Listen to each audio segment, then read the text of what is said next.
পরকীয়ায় জড়িত নারীদের 4টি বৈশিষ্ট্য। নাম্বার 1, এরা কখনো নিজের স্বামীর কষ্ট পায় না। নিজের স্বামী ধ্বংস হয়ে যাচ্ছে, এটা তাদের মাথা ব্যথা নেই। নিজের স্বামীর ব্যবসা ধ্বংস হয়ে যাচ্ছে, ব্যবসা লসে পড়েছে, এটা তাদের মাথা ব্যথা নেই। কারণ তারা অন্য পুরুষে আসক্ত, তারা পরকীয়ায় জড়িত। পরকীয়ায় জড়িত নারীদের ভিতরে এই বৈশিষ্ট্য দেখা যায়।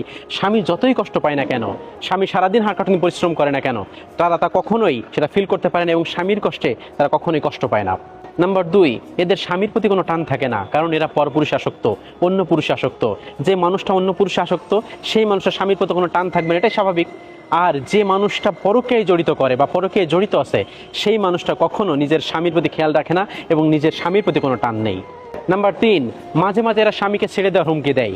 স্বামী কোনো একটা কাজ করেছে, এরা স্বামীকে ছেড়ে দেওয়ার হুমকি দেয়।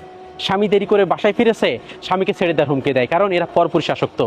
যে নারী পরকীয়ায় জড়িত বা পরকীয়ায় আসক্ত, সেই নারী সবসময় এই কাজটা করে।